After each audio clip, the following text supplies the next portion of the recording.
So the South African Jewish Board of Deputies held an online press conference today. I wasn't there. I don't get invited to these things. I don't expect it. A friend of mine attended, and he gave me some of the main points that he got out of it. So take it with a pinch of salt, because obviously I wasn't there. But some of the interesting things that stayed with me is that apparently Zizi Kodwa of the ANC, he met with Cricket South Africa on the Thursday last week, and then the very next day, then David Teeger was removed as captain of the under-19 cricket team. So that does it prove? Well, it indicates it's highly suspicious that there was political interference, that the ANC government ordered or instructed Cricket South Africa to remove David Teeger as captain of the under-19 cricket team. Yes, very concerning, but it's political. I don't think it's anti-Semitic. If Cricket South Africa were anti-Semitic, then David Teeger wouldn't have been captain in the first place. He was first choice captain. Apparently Cricket South Africa asked David Teeger just to voluntarily step down, and he refused. So then they removed him. And then, according to the South African Jewish Board of Deputies, they had a meeting. I can't remember the exact details, but they had a meeting with Cricket South Africa. And Cricket South Africa said that they received, or they were quoted in the press, that they got an intelligence report that assessed the situation and helped them make the decision to remove David Teeger as captain of the under-19 cricket team, because there was a possibility of possible security threat or possible disruptions to the under-19 Cricket World Cup that's taking place in South Africa I think it's starting on Thursday. So the Jewish Board of Deputies asked Cricket South Africa, can we please have a look at this report, this intelligence report? And then Cricket South Africa said, well, actually, it's not a report. There is no report. It was a briefing. So there was nothing concrete, no documentation to explain the reasoning and the logic behind this decision. So yes, it is worrying, political interference like that. David Teeger, he should have the freedom to express his political views. He's allowed to.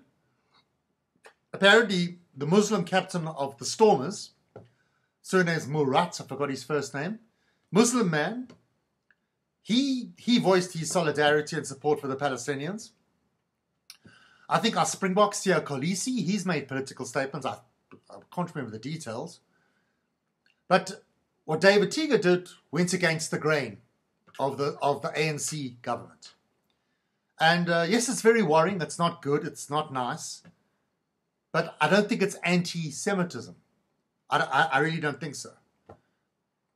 That's my take on it. And this is still very, very topical. People are still talking about it. It's not going to go away. So the South African under-19 cricket team, they're playing in Potchefstroom on Thursday. Let's see if there's any disruptions. Apparently, the second test between India and the Proteas, which only lasted 2 days at the Newlands, apparently a small group of people were holding a Palestinian flag somewhere in the corner of the ground. You see, that shouldn't be allowed. I think the ICC, the International Cricket Board, would agree that you shouldn't bring any flags of other countries that are not relevant to cricket into the stadium. There's no reason why a Palestinian flag or even an Israeli flag should be brought into a sports stadium, in this case, a cricket stadium. Just shouldn't be allowed.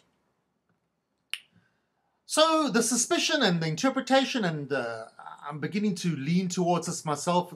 My friend was saying he thinks, and I tend to agree, that this whole excuse that for security reasons, to avoid disruptions, is Boba Mises. It's not really true. Purely a political thing. So I was speaking to a relative of mine on the phone. She lives in Cape Town. And we briefly touched on the whole Teeger thing. And then she went into a whole tirade.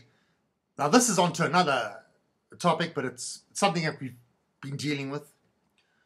I was trying not to deal with this, but you know, the genocide case.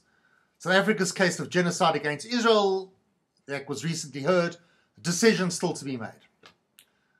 So this relative of mine was saying, as like it's a matter of fact, Iran is behind the South African genocide case.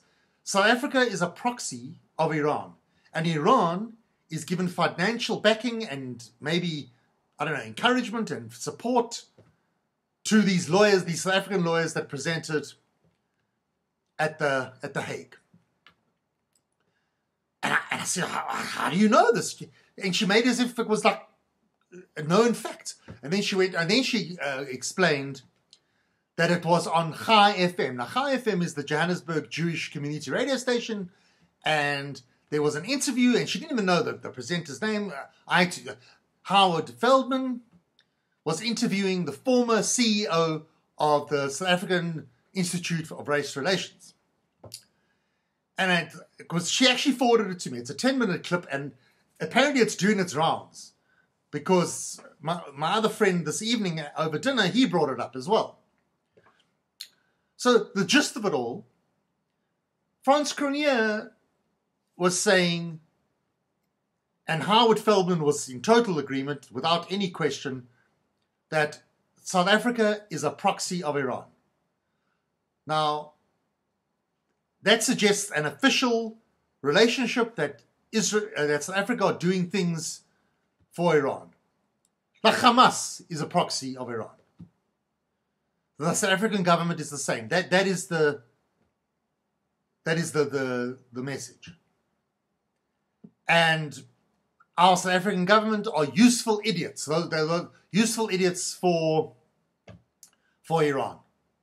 Now that's quite an allegation, but it went unchallenged, and I was aghast. You know, if you're a radio host or a journalist, your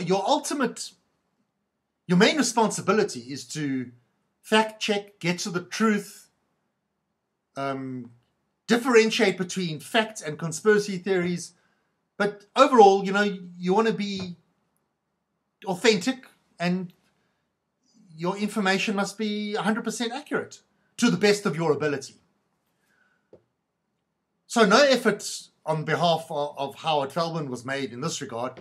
And I just thought it was just me, and this is just me overreacting. But then I was chatting, but my friend Wayne, his interpretation was a bit different.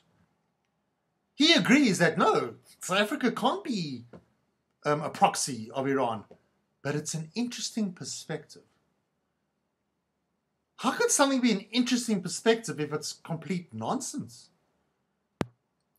Then I thought, this is just me thinking about this, and then I opened the X, formerly known as Twitter, and I see people are talking about it. It's become a thing.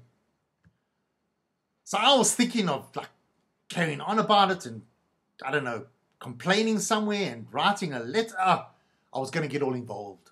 I was going to be a boss. But I decided, you know what, just leave it. I'll just leave it because, I don't know, it just irks me. It just irks me, you know, a lot of evil, genocide, historically, where did it start? It started with disinformation. Disinformation led to fear. Fear led to hate. It's history. Good example was the whole COVID epidemic.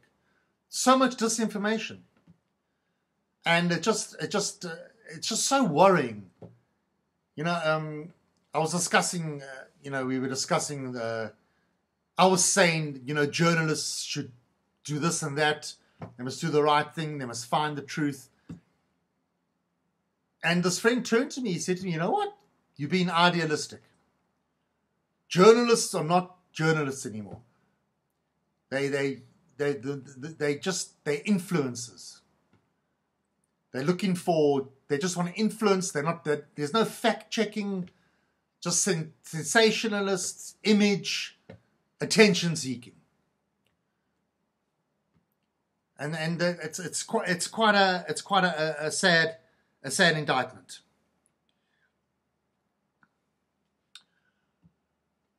I think that's all I want to say. I was going to carry on and on, but I think that's it on that. What do you think?